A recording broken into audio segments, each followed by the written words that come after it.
नमस्कार विद्यार्थी मित्रांनो, मी परत एकदा आपलं सर्वांचं स्वागत करतो आपल्या फिजिक्स स्टुडंट रमेश पेंडकर या अकॅडमीमध्ये. आणि आज आपण ग्रॅव्हिटेशन या टॉपिकमधल्या या आर्टिकलला सुरुवात करणार आहोत. Vector form of Newton's universal law of gravitation. या अगोदरच्या लेक्चरला आपण युनिव्हर्सल लॉ ऑफ ग्रॅव्हिटेशन जो की न्यूटननी मांडला होता तो लॉ आपण पाहिला, युनिव्हर्सल लॉ ऑफ ग्रॅव्हिटेशन. आणि आता या लेक्चरला आपण त्याचा व्हेक्टर फॉर्म कशा पद्धतीने असतो हे बघणार आहे. ॲक्च्युली काय होतं, तुम्ही युनिव्हर्सल लॉ ऑफ ग्रॅव्हिटेशन बघता आणि एक्झामला विचारतात काय तर what is vector form of universal law of gravitation असे कन्सेप्ट विचारतात. त्यामुळे तुम्हाला हे माहिती असणं गरजेचं आहे, लिहिता येणं गरजेचं आहे. आणि एकदम सिम्पल कन्सेप्ट आहे, एकदम सोपी कन्सेप्ट आहे, फक्त थोडंसं लक्षात ठेवायचं बाळ.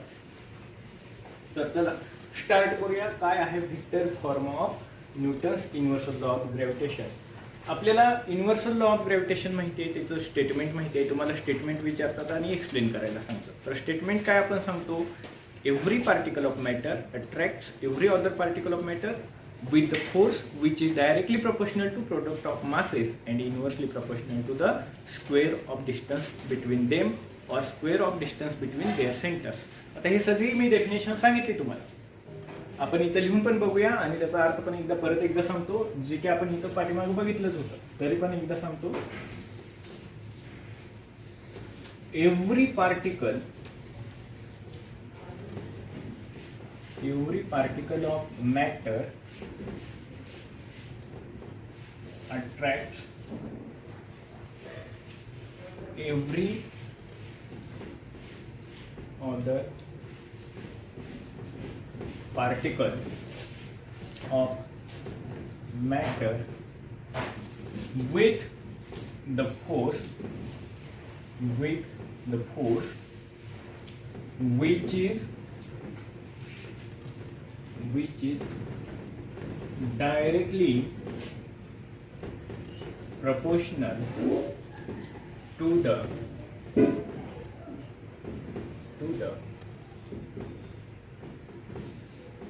product of their masses and inversely proportional to the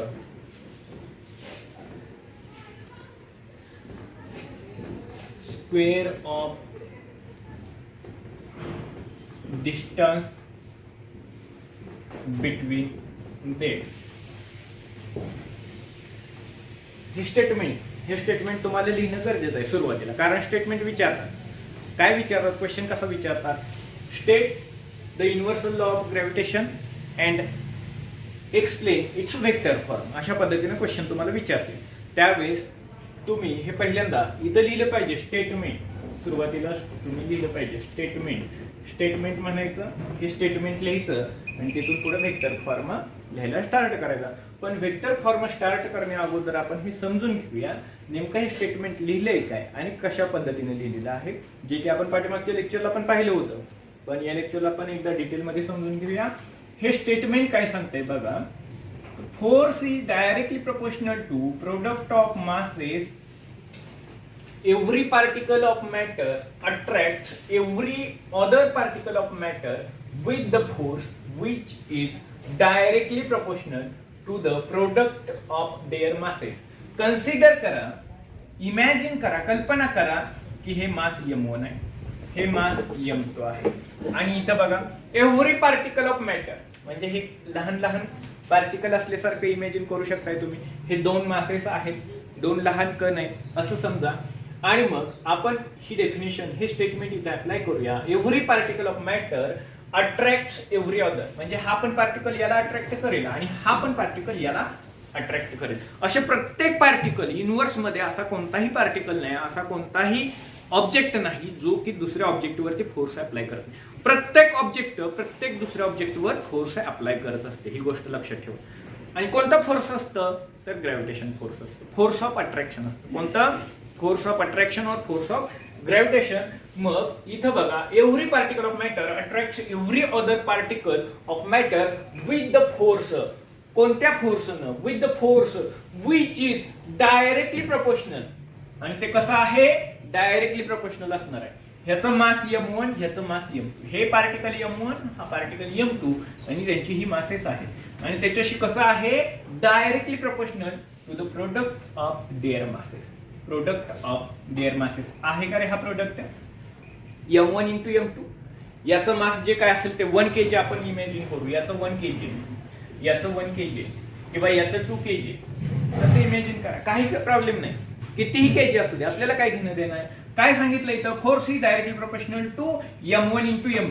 म्हणजे force is directly proportional to product of masses, म्हणजे 1 kg इंटू 2 kg असं तुम्ही लिहू शकता.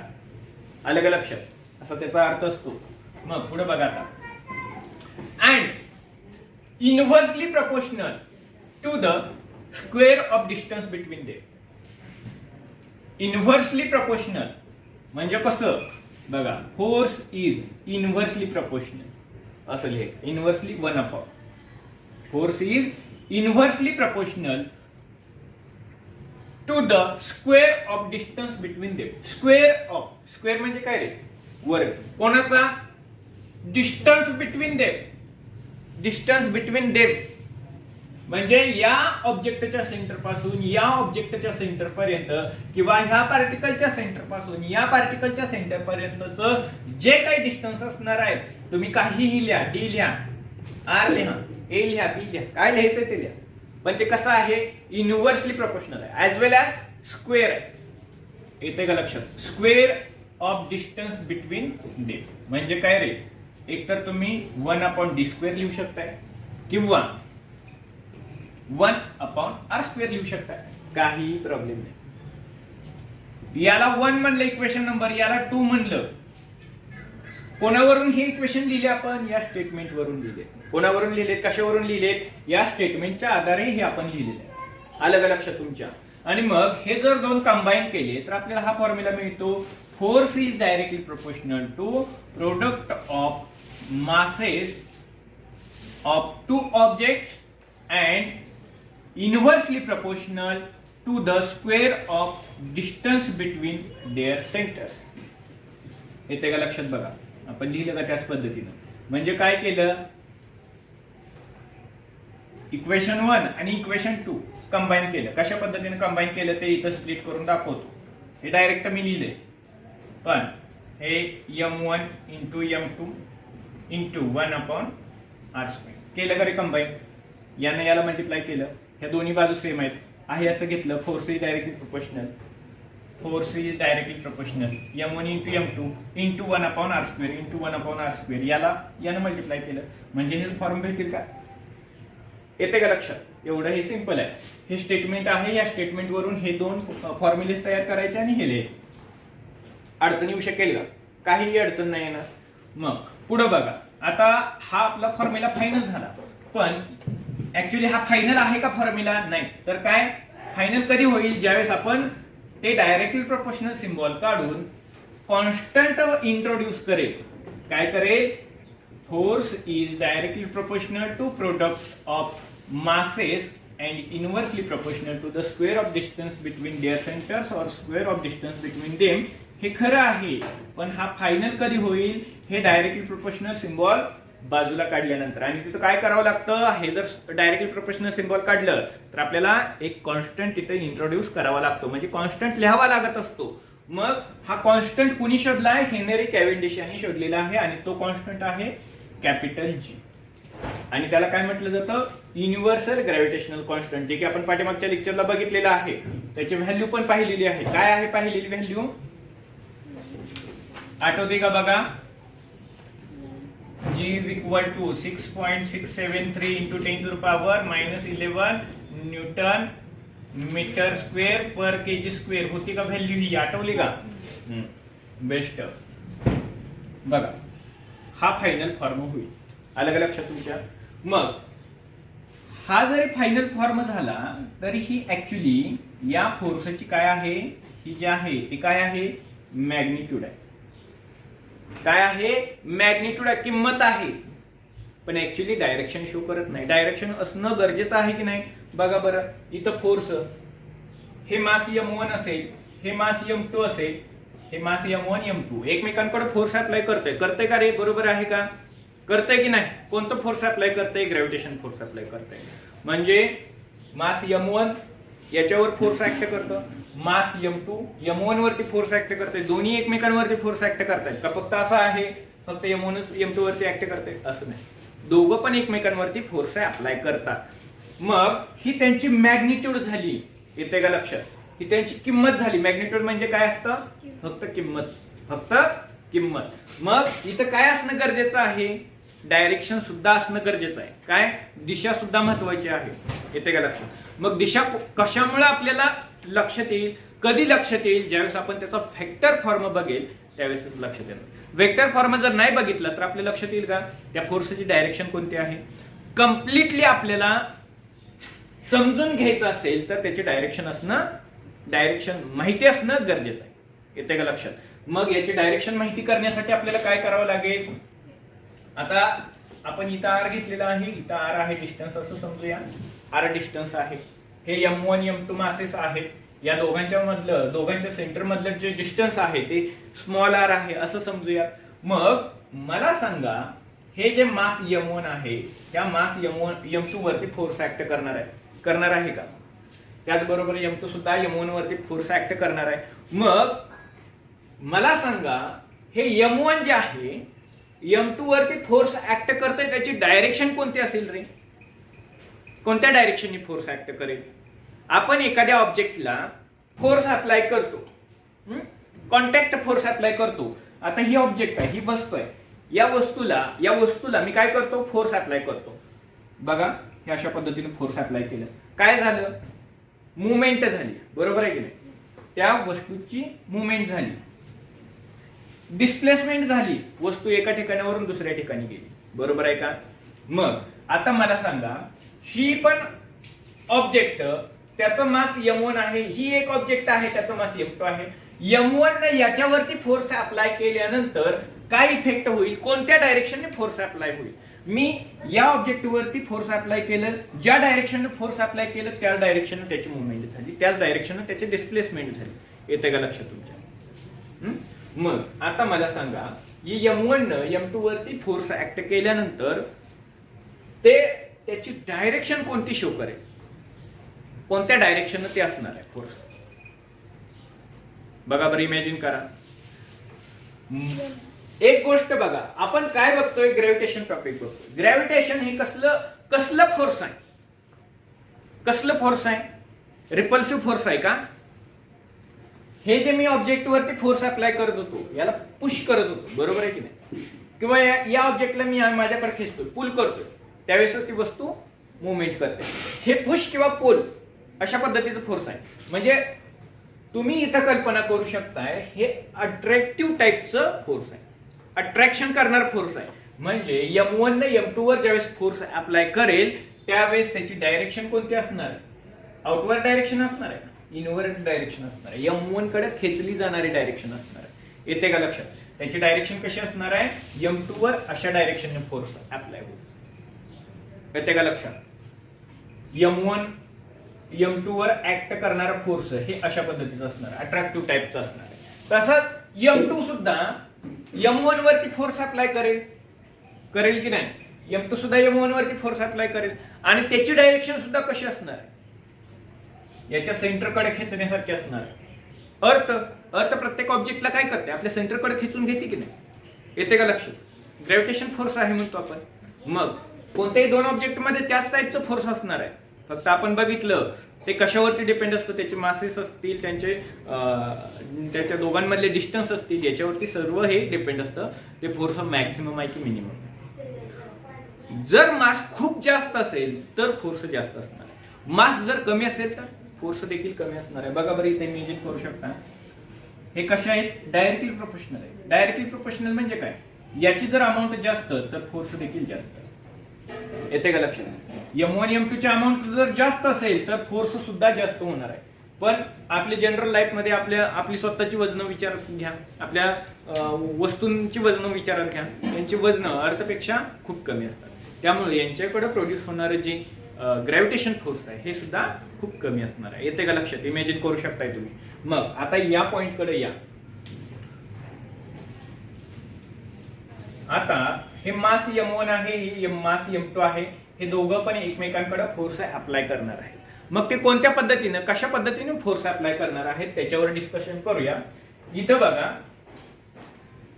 F12 म्हणजे काय, F12 म्हणजे काय आणि इथं F21 असं लिहितो मी आणि ते व्हेक्टरने रिप्रेझेंट करतो. आतापर्यंत आपण काय करत होतो, फक्त F ने रिप्रेझेंट करायचो. F म्हणजे काय असणार आहे, फक्त मॅग्निट्यूड असणार आहे. F म्हणजे काय असणार आहे, फक्त मॅग्निट्यूड असणार आहे. मॅग्निट्यूड म्हणजे काय, फक्त किंमत झाली.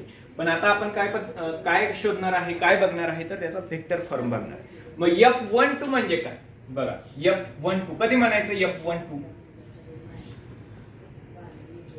Force on one, force on one म्हणजे काय, F12 म्हणजे काय, force on one due to two. अर्थ काय, वन म्हणजे मास ऑफ फर्स्ट पार्टिकल, येते का लक्षात. टू म्हणजे काय, मास ऑफ सेकंड पार्टिकल किंवा अनदर पार्टिकल असं इमॅजिन करू शकताय. म्हणजे काय, F12 बघा अजून एकदा रिप्रेझेंट करण्याचा, सांगण्याचा, चांगल्या पद्धतीने तुम्हाला समजण्याच्या लेवलवर जाण्याचा प्रयत्न करतोय.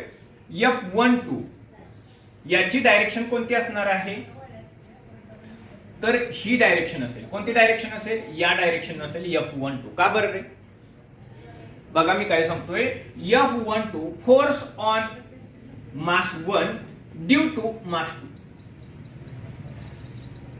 म्हणजे काय, F1 म्हणजे फोर्स 1 या पार्टिकल वरती अप्लाय होतोय, 1 या पार्टिकल वरती फोर्स अप्लाय होतोय. कोणामुळे, ड्यू टू मास 2, मास 2 मुळे. मग मास 2 मास 1 वरती फोर्स अप्लाय करेल, या डायरेक्शन अप्लाय करेल का, कोणत्या डायरेक्शनने अप्लाय करेल, त्याच्या स्वतःकडे खेचून घेण्यासाठी प्रयत्न करणार आहे. म्हणजे अट्रॅक्टिव्ह टाइपचं नेचर आहे या फोर्सचं. म्हणजे काय, या डायरेक्शनने फोर्स अप्लाय होणार आहे. F12 ची डायरेक्शन कोणती असेल असं जर तुम्हाला विचारलं तर तुम्ही काय सांगितलं पाहिजे, मास 2 कडे असली पाहिजे. त्याची डायरेक्शन कोणाकडे असली पाहिजे, मास 2 कडे असली पाहिजे, याच्याकडे असली पाहिजे डायरेक्शन, मास 2 कडे असली पाहिजे. आणि F21 चा विचार केला तर रे कोणीकडे असेल डायरेक्शन. F21 चा अर्थ काय, F21 चा अर्थ असा की force on object 2 due to 1 किंवा force on mass 2 due to 1, due to mass 1. येते का लक्षात. म्हणजे काय, या ऑब्जेक्ट वरती मास 2 वरती मास m1 मुळे असणारा फोर्स, त्याची डायरेक्शन, असा त्याचा अर्थ होतो. हा जो एरो शो केलेला आहे त्याचा अर्थ काय, व्हेक्टर फॉर्म. काय, व्हेक्टर फॉर्म. मग तो व्हेक्टर फॉर्म रिप्रेझेंट करायचा असेल तर आपल्याला F12 किंवा F21 असं लिहावं लागेल. असं लिहून चालेल का, F, कारण इथं पण F, इथं पण होईल का, कन्फ्युजन होईल की नाही. नेमकं तुम्ही या डायरेक्शनचं लिहिताय की या डायरेक्शनचं लिहिताय, कारण त्या दोघांची मॅग्निट्यूड सेम आहे, सेम अमाऊंट मध्ये मॅग्निट्यूड आहे त्यांची, सेम अमाऊंट मध्ये फोर्स एकमेकांवरती अप्लाय करणार आहे. मग याची जी डायरेक्शन असणार आहे ती या डायरेक्शन असणार आहे. येते का लक्षात, या डायरेक्शननं याची डायरेक्शन असेल आणि याची या डायरेक्शननं असणार आहे. इथपर्यंत समजलं, काय प्रॉब्लेम आहे का. मग यांच्या दोघांमधलं जे डिस्टन्स आहे, दोघांच्या सेंटर मधलं जे डिस्टन्स आहे ते R आहे. काय आहे, R आहे. आणि त्याला काय म्हटलं जातं, डिस्प्लेसमेंट व्हेक्टर म्हटलं जातं. काय म्हटलं जातं, डिस्प्लेसमेंट व्हेक्टर. म्हणजे काय रे, डिस्प्लेसमेंट व्हेक्टर म्हणजे काय, कशाला म्हटलं जाईल डिस्प्लेसमेंट व्हेक्टर. तर बघा आपल्याला तेच बघायचं आहे, कशाला म्हटलं जातं डिस्प्लेसमेंट व्हेक्टर. हे जे आहे ते डिस्टन्स आहे, त्याच्यावरून आपण डिस्प्लेसमेंट व्हेक्टर फाइंड करूया. उदाहरणार्थ आपण इथं जर घेतलं, बघा काय घेतलं, R21, काय घेतला, R21 असा डिस्प्लेसमेंट व्हेक्टर घेतला. आता कोणताही व्हेक्टर रिप्रेझेंट करायचा असेल तर पहिल्यांदा ते बघूया, मग डिस्प्लेसमेंट व्हेक्टर कडे जाऊया. बघा कोणताही व्हेक्टर कंप्लीट रिप्रेझेंट करायचा असेल, आपण सेकंड टॉपिक मध्ये मॅथमॅटिकल मेथड या टॉपिक मध्ये बघितलेलं आहे. कंप्लीट व्हेक्टर रिप्रेझेंट करायचा असेल तर आपल्याला काय करावं लागतं, magnitude of that vector into unit vector, या दोघांचा प्रोडक्ट करावा लागतो. बरोबर आहे का, आठवते का रे तुम्हाला. कंप्लीट वेक्टर कधी रिप्रेझेंट होतो? ज्यावेळेस या दोघांचा प्रोडक्ट करत असतो त्यावेळेसच कंप्लीट वेक्टर रिप्रेझेंट होतो. याचा अर्थ काय? Magnitude of displacement vector. हा डिस्प्लेसमेंट वेक्टर आर आहे, येते का लक्षात? त्याची ही मॅग्निट्यूड मॉड मध्ये लिहिले ना, मॉड मध्ये लिहिलं तर मॅग्निट्यूड होईल आणि आरच्या डोक्यावरती कॅप लिहिली तर तो युनिट वेक्टर होईल. आलं का लक्षात तुमच्या? आणि युनिट वेक्टर आणि त्या मॅग्निट्यूड, युनिट वेक्टर आणि त्याची मॅग्निट्यूड या दोघांचा जर प्रोडक्ट केला तर काय होतं? आपल्याला काय भेटतो? कंप्लीट वेक्टर भेटतो. काय भेटतो? कंप्लीट वेक्टर भेटत असतो. मग बघा, याला मॅग्निट्यूड म्हणू शकताय, याला युनिट वेक्टर म्हणू शकताय. Unit vector. आणि युनिट वेक्टर काय रिप्रेझेंट करत असतो? तर डायरेक्शन रिप्रेझेंट करत असतो. काय शो करत असतो म्हटलं? विचारलं असतं तर तुम्ही काय सांगणार? युनिट वेक्टर काय रिप्रेझेंट करत असतो, काय शो करत असतो? तर तुम्ही काय सांगितलं पाहिजे? तो डायरेक्शन शो करत असतो. युनिट वेक्टर काय शो करत असतो? डायरेक्शन शो करत असतो. आलं का लक्षात? त्याची डायरेक्शन कोणती आहे हे शो करत असतो. येते का लक्षात? मग आता इथं बघा, इथं जर डिस्प्लेसमेंट वेक्टर बघितले, डिस्प्लेसमेंट वेक्टर, इथं डिस्प्लेसमेंट वेक्टर कशा पद्धतीने आपण बघू शकतो बघितले तर काय आन्सर आपल्याला भेटेल? काय आपल्या लक्षात येईल? हे रिमूव्ह करतो मी, तुम्ही काय लिहून घ्याल त्याचा काही विषय नाही, किंवा नोट्स तुम्हाला मी प्रोव्हाइड करणार, त्यामध्ये तुम्हाला मिळून जाईल.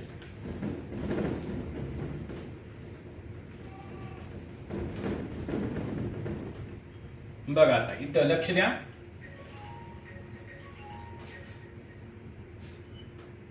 R21 म्हणजे काय? Displacement vector R21. इथं आपण काय बघतोय? फोर्स ऑन फर्स्ट ऑब्जेक्ट किंवा force on first mass due to second mass असं बघतो. बरोबर आहे का? त्यावेळेस डिस्प्लेसमेंट वेक्टर जो असणार आहे तो अशा पद्धतीने असेल. कशा पद्धतीनं? हा अशा पद्धतीने. म्हणजे काय? याची डायरेक्शन कोणती असेल? तर याची डायरेक्शन सुद्धा सेम डायरेक्शन असणार आहे. कोणती डायरेक्शन असणार आहे?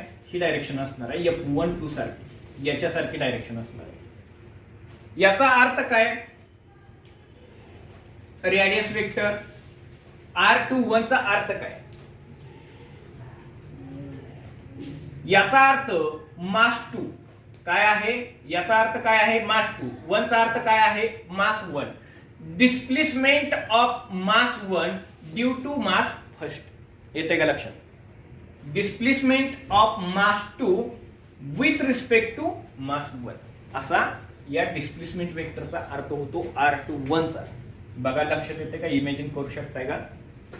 काय म्हणतोय बघा मी? R21 जे आहे त्याचा अर्थ काय? तर displacement of mass 2 with respect to mass 1. म्हणजे मास 1 च्या रिस्पेक्ट मध्ये मास 2 ची डिस्प्लेसमेंट कशी आहे? मास 1 च्या रिस्पेक्ट मध्ये मास 2 ची डिस्प्लेसमेंट कशी आहे याला म्हटलं जातं डिस्प्लेसमेंट वेक्टर R21. आणि याची जी डायरेक्शन असणार आहे ती या डायरेक्शन असणार आहे. कोणाच्या डायरेक्शन? या डायरेक्शन. 2 कडल्या डायरेक्शन असणार आहे. मास 2 कडल्या डायरेक्शन असणार आहे. म्हणजे कोणासारखी असेल? तर F12 च्या डायरेक्शन सारखी असणार आहे. येते का लक्षात? बघा, हे बुक मध्ये दिलेलं नाही, हे व्यवस्थित समजून सांगितलेलं नाही, तुम्हाला समजणार पण नाही. इथं लक्ष दिलं तर व्यवस्थित समजेल. पुढे बघा, आता डिस्प्लेसमेंट वेक्टर नेक्स्ट बघूया. R12 डिस्प्लेसमेंट वेक्टर R12 याचा अर्थ काय? डिस्प्लेसमेंट ऑफ फर्स्ट पार्टिकल किंवा फर्स्ट मास ड्यू टू किंवा विथ रिस्पेक्ट टू 2. बघा काय म्हणतोय मी? Displacement of first mass due to किंवा with respect to mass 2. Displacement of first mass due to displacement of किंवा विथ रिस्पेक्ट टू मास 2. इथं मी लिहितोच म्हणजे तुमच्या लक्षात येईल. R21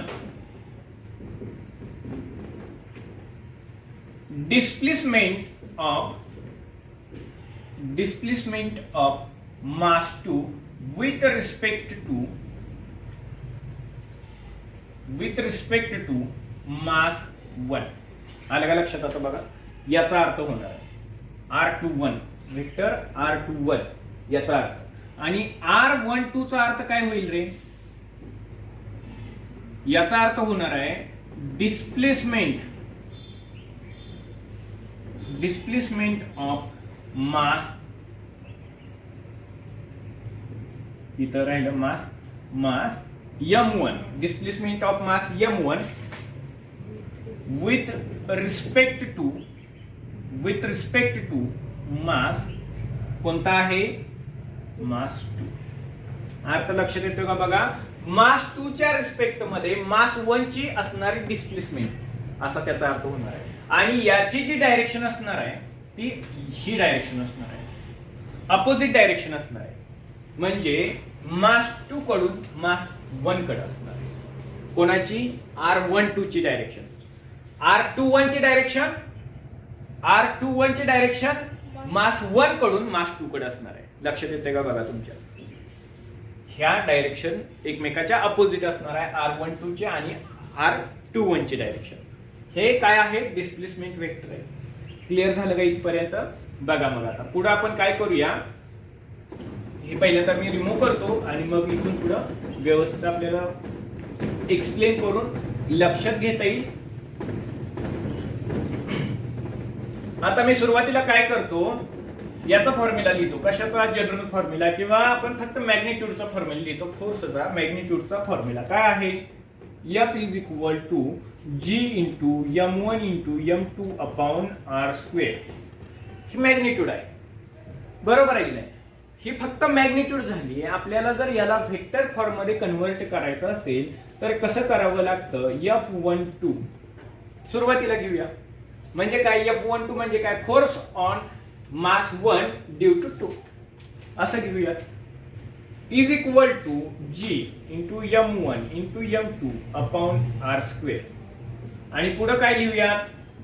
तर डायरेक्शन ऑफ F12 काय लिहूया? तात्पुरता आपण लिहूया इथं डायरेक्शन ऑफ फोर्स F12 म्हणजे काय रे? फोर्स F12 ची डायरेक्शन रिप्रेझेंट करण्यासाठीच आपण हे सगळं करणार आहे, बरोबर आहे का? डायरेक्शन रिप्रेझेंट झाली म्हणजे आपला वेक्टर फॉर्म कंप्लीट झाला. मग इथं काय येईल? डायरेक्शन ऑफ F12 च्या ठिकाणी काय येईल? काय असणार आहे डायरेक्शन? कशी असणार आहे डायरेक्शन? तर बघा आता इथं आपण बघितलं, काय बघितलं आहे?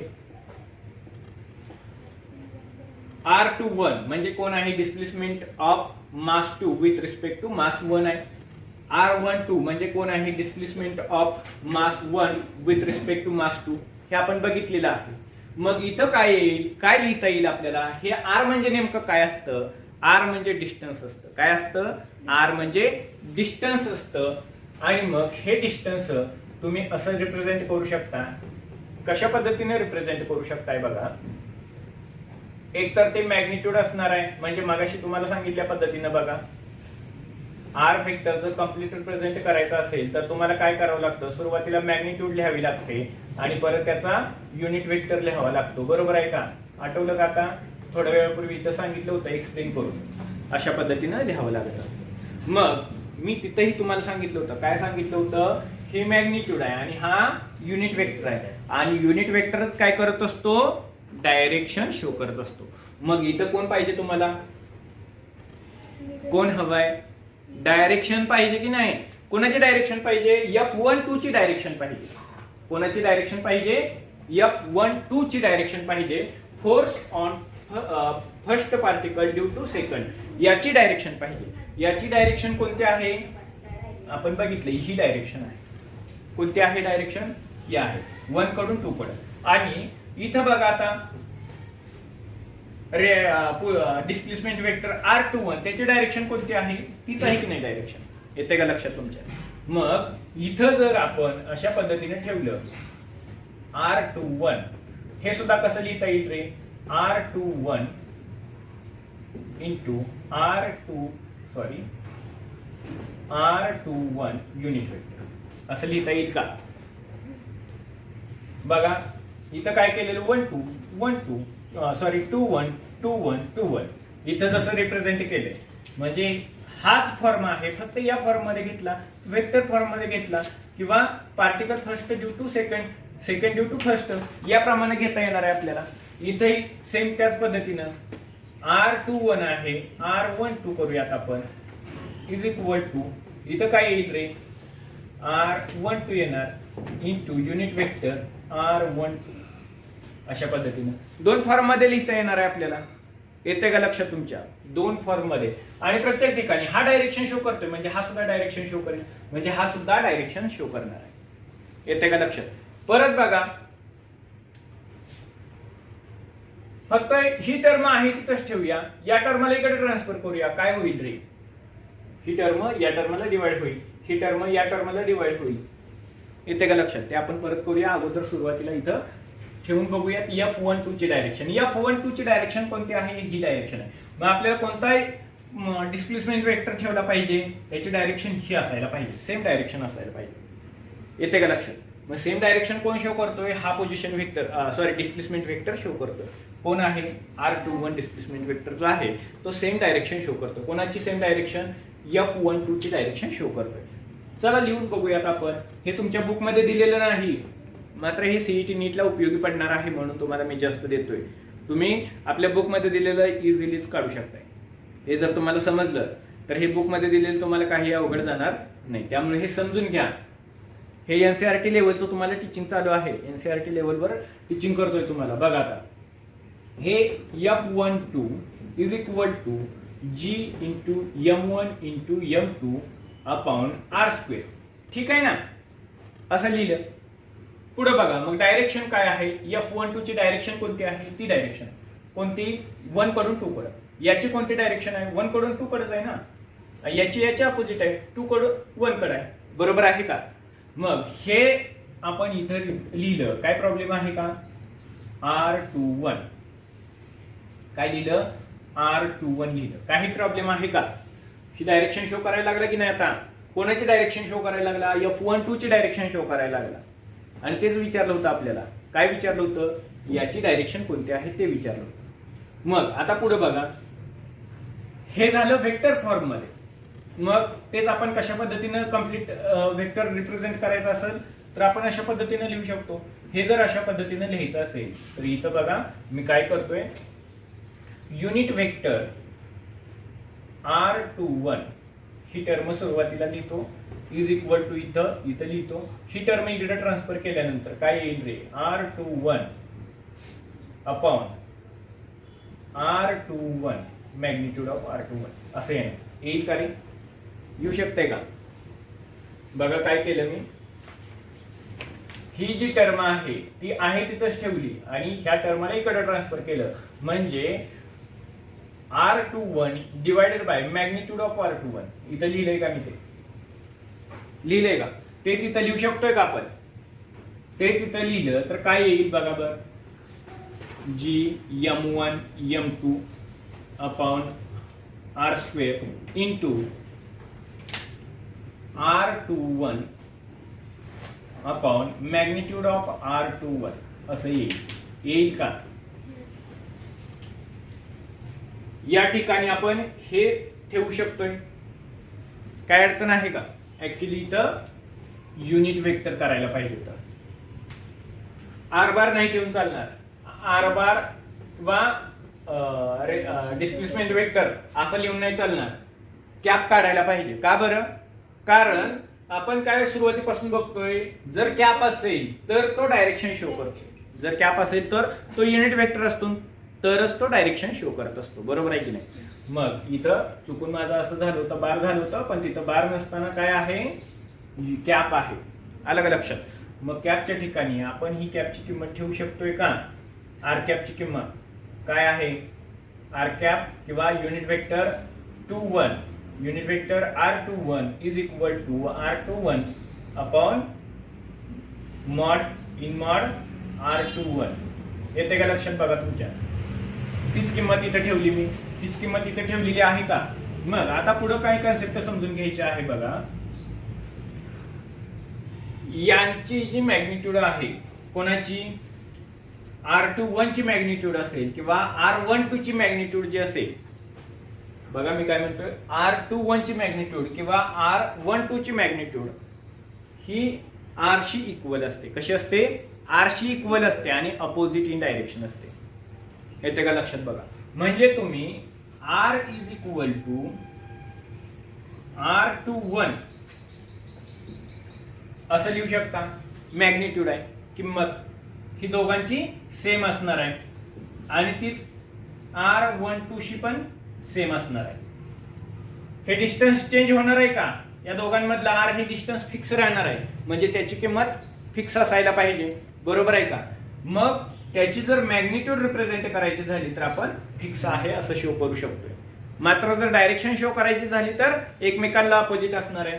कारण R21 कोणत्या डायरेक्शन आहे? या डायरेक्शन आहे. R12 कोणत्या डायरेक्शन आहे? या डायरेक्शन आहे. येते का लक्षात? एकमेकाला अपोजिट आहे. त्यामुळं मॅग्निट्यूड सेम आहे पण डायरेक्शन अपोजिट आहे. मॅग्निट्यूड सेम आहे पण डायरेक्शन अपोजिट आहे. हे जर एकमेकांना रिप्रेझेंट करायचे झाले तर R21 is equal to minus R12 असं आपण रिप्रेझेंट करू शकतो, किंवा R12 is equal to minus R21 असं देखील रिप्रेझेंट करू शकतो. एकमेकांना अपोजिट आहेत, एकमेकांच्या निगेटिव्ह डायरेक्शनला आहेत. येते का लक्षात? बघा तुमच्या पुढे बघा आता इथं. मग हे आपल्याला माहिती झालं. आर म्हणजे कोण असतं? R21 असतं किंवा R12 असतं, मॅग्निट्यूड असते. बरोबर आहे का? आर म्हणजे डिस्टन्सच असणार आहे, ऍक्च्युअल डिस्टन्स असणार आहे. ती चेंज होणार आहे का? फिक्स राहणार आहे. त्यामुळं त्याच्या ठिकाणी आपण मॅग्निट्यूड ठेवली तर काय प्रॉब्लेम येणार आहे का? काही प्रॉब्लेम नाही. आपण त्याच्या ठिकाणी वेक्टर नाही ठेवत, हे मॅग्निट्यूड आहे. मॉड आहे ना, आपण कडन मॉड दिलेला आहे, त्याचा अर्थ मॅग्निट्यूड असतो, किंमत असते. मग बघा ती इथं किंमत मी ठेवतो म्हणजे तुमच्या लक्षात येईल अजून.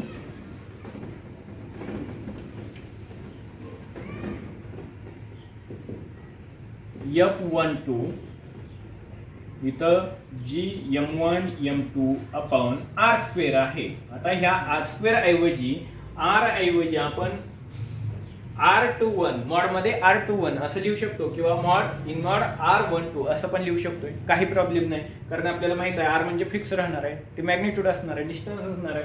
मग या R ऐवजी मी जर असं ठेवलं, काय ठेवलं बघा, इथं काय आहे पुढं R21 आहे, मग मी इथं R21च घेईल.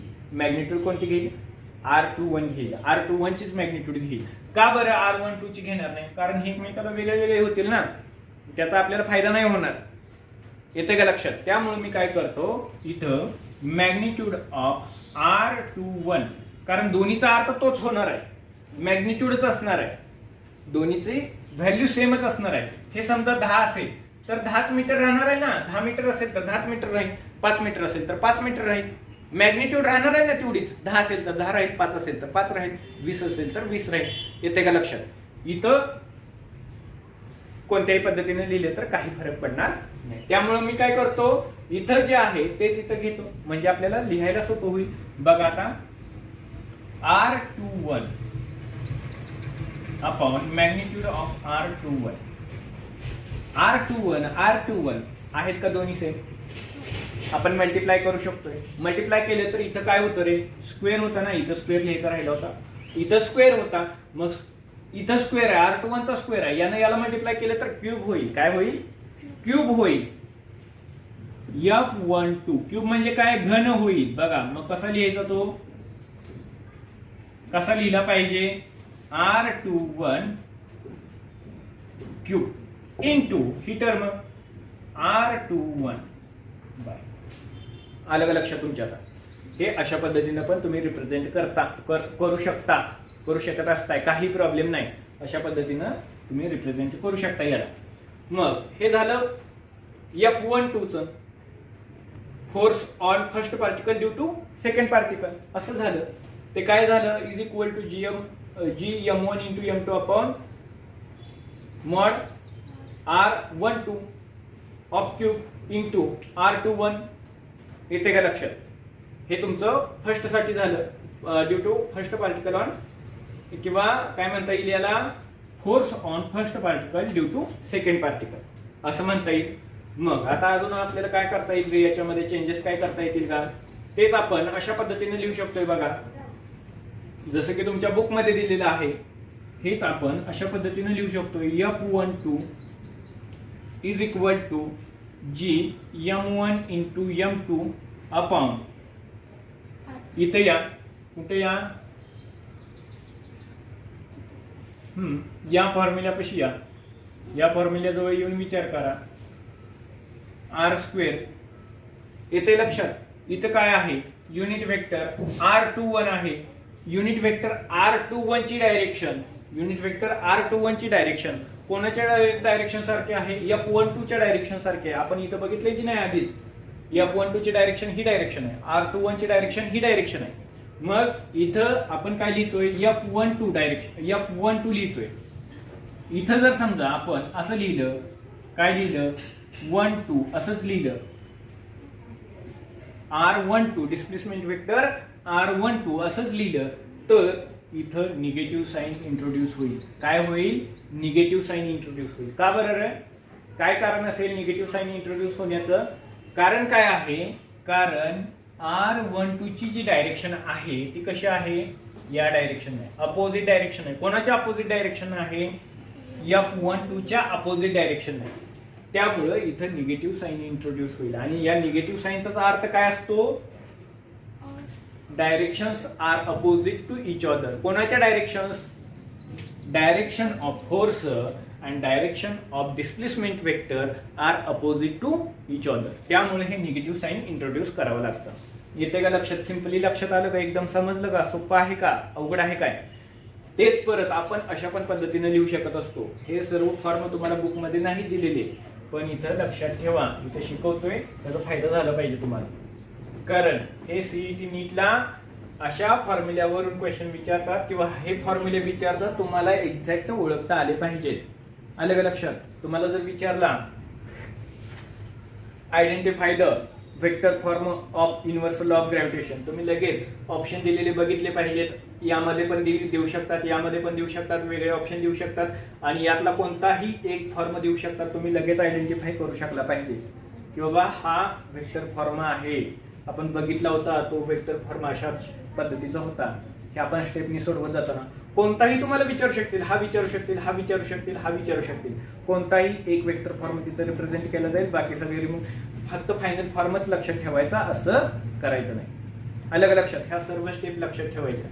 हेच परत असं लिहू शकतात बघा, असं लिहू शकतात, F12 फसवण्यासाठी असतं सर्व हे, minus G M1 into M2 upon R square into R12 unit vector R12, unit vector R12. येते का लक्षात बघा तुमच्या? मग तुम्ही म्हणणार, सर आम्ही तर निगेटिव्ह साइन सुरुवातीला बघितलं नव्हतं, इथं कसं काय आलं? असं होतं, कन्फ्युजन होतं. कन्फ्युजन होऊ नये म्हणून हे सर्व फॉर्म तुम्हाला माहिती पाहिजेत, फॉर्म्युलेज माहिती पाहिजेत. आलं का लक्षात? काय केलं इथं, काय चेंज केला, तर हे जे निगेटिव्ह साइन होतं ते इथं घेतलं, काहीही फरक पडणार. ही मॅग्निट्यूड आहे, किंमत आहे, आणि ह्या किमतीला यानं मल्टिप्लाय केलेलं आहे. येते का लक्षात? आता बघा उदाहरणार्थ, याची किंमत 10 आहे समजा, याची किंमत किती आहे, 10, याची किंमत 10 आणि याची किंमत -2 आहे, आणि या दोघांच्या मध्ये गुणाकाराचे चिन्ह आहे. मग 2 गुणिले 10 20 येईल, वजा चिन्ह येणार की नाही? लहान संख्या असू नाही तर मोठी संख्या असू द्या, दोघांना सिम्बॉल मायनस येईल. आलं का लक्षात तुमच्या? त्यामुळं हे सिम्बॉल तुम्ही सुरुवातीला लिहा नाही तर नंतर लिहा, काही प्रॉब्लेम येणार नाही. पण बुक मध्ये फक्त इथं शेवटच लिहिलेलं आहे. तुम्ही काय करणार, बुक मधलं बघणार, फक्त शेवटच होतं, पहिल्यांदा लिहिलं नाही, मग फसणार, हे उत्तर नसेल. असं अजिबात करायचं नाही. आलं लक्षात? थोडस थिंक करायचं, थोडा विचार करायचा, थोडा आपलं डोकं लावायचं आणि बघायचं. पुढे बघा, हे F12 च झालं. यावरून आपण F21 च फाइंड करूया, F21 चे डायरेक्शन फाइंड करूया. कशा पद्धतीने फाइंड करता येईल रे? बघा बरं, F21 चा फॉर्म कशा पद्धतीने लिहिता येईल? G M1 M2 हे सेम राहणार आहे, काहीही बदलणार नाही, इथं सेम राहणार आहे. मी इथं R स्क्वेअर आहे, बघा इथं लिहितो R स्क्वेअर. इथं युनिट वेक्टर R21 आहे, काय आहे, युनिट वेक्टर R21 आहे. इथं काय येईल, वेगळं येईल, युनिट वेक्टर R12 असा येईल. येते का लक्षात? काय येणार इथं, याच्या ऑपोजिट येणार R12. का बरं? आणि हा पॉझिटिव्ह का बरं? काय रिझन आहे पॉझिटिव्ह असण्याचं? कारण काय आहे, F21 force on particle 2 due to particle first. ज्या डायरेक्शन असणार आहे त्या डायरेक्शन R12 असणार आहे. डिस्प्लेसमेंट वेक्टर किंवा युनिट वेक्टर त्या डायरेक्शन असणार आहे. बघा बरं इथं बघा कोण आहे F21. F21 कुठं असणार आहे? इथं असणार आहे की नाही F21. F21 ची डायरेक्शन कोणती आहे? ही डायरेक्शन आहे. आता बघा R12 ची डायरेक्शन, R12 ची डायरेक्शन, R21 ची डायरेक्शन ही आहे. ही आहे डायरेक्शन R21 ची. मग त्याच्या विरुद्ध कोणाची असणार आहे? R12 ची असणार आहे. इथं शो केलंय का तुम्हाला? एरोने शो केलं की नाही? R12 ची डायरेक्शन. येते का लक्षात? मग ही कोणाच्या डायरेक्शन सेम सारखी झाली? याच्या सेम डायरेक्शन सारखी झाली की नाही? F21 च्या डायरेक्शन सारखी याची डायरेक्शन झाली. दोघांची डायरेक्शन सेम आली. मग इथं निगेटिव्ह सिम्बॉल येईल का? नाही, फक्त पॉझिटिव्ह सिम्बॉल येईल. फक्त पॉझिटिव्ह म्हणण्यापेक्षा ही टर्म पॉझिटिव्ह राहणार आहे, काही चेंज होणार नाही. मग पुढे जाऊन बघायचं. पुढे जाऊन आपण ह्या फॉर्म बघितलेले आहेत. यामध्ये बघा F21 कोणता फॉर्म? हा फॉर्म बघूयात. बघा बर G M1 M2 upon R square. आणि इथं काय होतं? युनिट वेक्टर R21 आहे. युनिट वेक्टर R21 अशा पद्धतीने रिप्रेझेंट केला. आपण अजून कोणत्या पद्धतीने रिप्रेझेंट करू शकतो? Unit vector R21. आता युनिट वेक्टर R12 कडे बघा.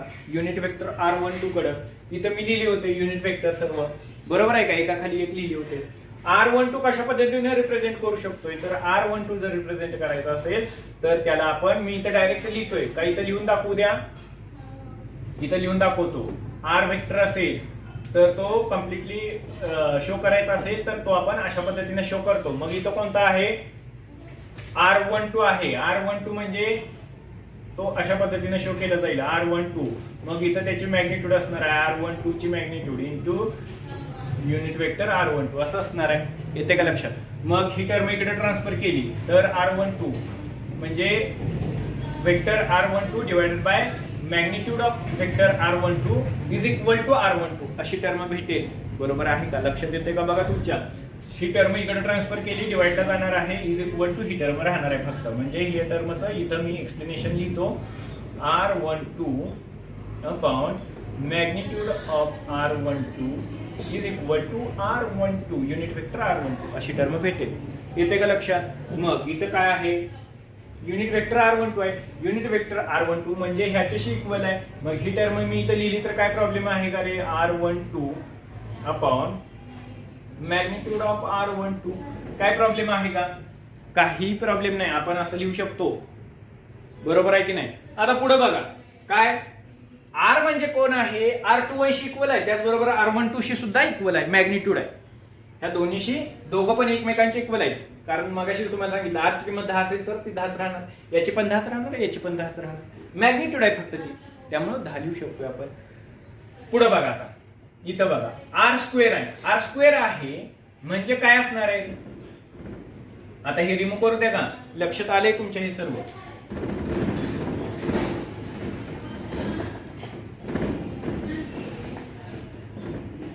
बघा आता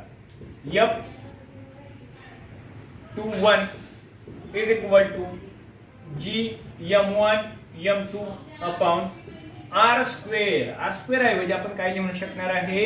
इथं कोण आहे? R12 म्हणजे इथं आपण मॅग्निट्यूड ऑफ R12 घेऊया, काहीही फरक पडणार नाही हे घेतलं तर. आणि याचा स्क्वेअर आहे म्हणजे याचा स्क्वेअर घ्यावा लागेल इंटू हे R12 upon magnitude of R12. येते का लक्षात बघा तुमच्या? याने याला मल्टिप्लाय करू शकतोय, काय होईल मग? क्यूब होईल का? R12 चा स्क्वेअर आहे इंटू R12 क्यूब होईल. F21 is equal to G into M1 into M2 upon mod of R12 cube. येते का लक्षात तुमच्या? आणि राहील कोणती टर्म? ही टर्म राहील R12. आलं का लक्षात तुमच्या? आला का? हा फॉर्म कोणता कोणता फॉर्म रे? हा फॉर्म आला का? हा कोणाचा होता फॉर्म? F12 चा फॉर्म होता, युनिट वेक्टर F12. आणि हा F21 चा फॉर्म झाला. येते का लक्षात बघा तुमच्या? परत आता आपल्या बुक मध्ये जसं दिलेलं आहे त्या पद्धतीने आपण लिहूया. काय प्रॉब्लेम आहे याच्यावरून लिहायला बघा बर कसं लिहिता येईल. F21 is equal to GM1 M2 upon R square into R21 आहे. सेम डायरेक्शन आहे दोघांची त्यामुळे इथं पॉझिटिव्ह सिंबल होतं. आता इथं काय येणार R12 येणार नाही डायरेक्शन निगेटिव्ह येणार. येते का लक्षात बघा. R12 च्या ऐवजी R21 जर घेतलं R12 च्या जागी नाही तसं नाही. इथं काय आहे R12 एक मिनिट बरोबर आहे. R12 च्या ठिकाणी जर आपण R21 घेतलं तर डायरेक्शन निगेटिव्ह असणार आहे. येते का लक्षात. डायरेक्शन निगेटिव्ह असणार आहे. R21 ची डायरेक्शन म्हणजे काय आहे displacement of mass 2 due with respect to mass 1 असं असणार आहे. आणि फोर्स F21 म्हणजे काय force on 2 due to mass 1. Force on mass 2 due to mass 1 असा त्याचा अर्थ असणार आहे. आणि याची डायरेक्शन कशी असणार आहे या डायरेक्शन असणार आहे. आणि R21 ची डायरेक्शन या डायरेक्शन असणार आहे. येते का लक्षात. एकमेकांच्या अपोजिट डायरेक्शन त्यामुळे हे निगेटिव्ह साइन इथं इंट्रोड्यूस करू शकतो. इथं आपण बघितलं होतं की येते का लक्षात. तुमच्या पाठीमागे बघितलं होतं बघा हे कशा पद्धतीनं असणार आहे. पुढे बघा आता हेच निगेटिव्ह साइन इथं रिप्रेझेंट करू शकतोय असं लिहू शकतोय. येते का लक्षात. आणि मग त्यावरून सांगू शकतोय F21 is equal to minus G into M1 into M2 upon R square into हे काय असणार आहे युनिट वेक्टर असणार आहे R21. आलं का लक्षात. बघा एवढं हे सिंपल आहे काही अवघड नाही. काय प्रॉब्लेम आहे लक्षात आलं नाही काय असं आहे का काय अडचणी आहेत का. बघा परत एकदा सांगू द्यात का तुम्हाला. परत एकदा रिवाइज करूया. हे फोर्स आहे जनरल फॉर्म्युला आहे किंवा आपण मॅग्निट्यूड आहे असं आपण म्हणू शकतोय. मॅग्निट्यूड आहे पण फक्त मॅग्निट्यूड असून चालणार नाही. आपल्याला वेक्टर फॉर्म जर रिप्रेझेंट करायचं असेल तर मग काय करावं लागेल तिथे डायरेक्शन शो करावी लागेल. डायरेक्शन मेन्शन करावी लागेल कोणत्या डायरेक्शन आहे. आणि युनिट वेक्टर काय करत असतो डायरेक्शन रिप्रेझेंट करण्याचं काम करत असतो शो करण्याचं काम करत असतो. मग मी इथं काय लिहिलं नेक्स्ट फॉर्म्युला काय लिहिला F12 is equal to F12 म्हणजे काय आहे force on particle first due to particle second is equal to GM1 M2 upon R square जो की आहे तसा मॅग्निट्यूड लिहिलेला. आणि त्यानंतर डायरेक्शन ऑफ F12 ची डायरेक्शन कोणती आहे. बुक मध्ये डायरेक्ट हा फॉर्म्युला दिलेला आहे पण ऍक्च्युली तसं नाही. ऍक्च्युली हे सर्व तुम्हाला स्टेप फॉलो करत जावे लागणार आहे. याची डायरेक्शन कोणती आहे हे शोधायचं आहे. याची डायरेक्शन कोणती आहे या डायरेक्शन आहे. आणि मग त्याच्यासाठी R21 ची डायरेक्शन सुद्धा तीच आहे. त्यामुळे इथं आपण युनिट वेक्टर R21 सुरुवातीला घेतलेला आहे. पहिल्यांदा सेम डायरेक्शनचे युनिट वेक्टर तिथं यूज केलेले आहेत शिकवत असताना तुम्हाला. इथेही त्या सेम त्याच पद्धतीने बघा युनिट वेक्टर R12 बघा काय केलेलं आहे. इथं काय म्हटलेलं आहे F12 minus GM1 M2 upon R square into R12 unit vector R12 हा निगेटिव्ह असणार आहे. म्हणजे काय निगेटिव्ह म्हणजे काय रे याची डायरेक्शन आणि याची डायरेक्शन एकमेकाला अपोजिट असणार आहे. त्यामुळं हा जो की लास्ट फॉर्म भेटला होता तो डायरेक्ट त्यांनी बुक मध्ये इथं हा फॉर्म दिलेला आहे. मात्र कसं घ्यावं लागतं आपल्याला कसं माहिती असावं लागतं कशासाठी हे माहिती असावं लागतं कारण तुम्हाला नीटला जेईला अशा पद्धतीचे फसवे क्वेश्चन विचारत असतात. त्यामुळे हे सर्व तुम्हाला फॉर्म्युले माहिती असणं गरजेचं आहे.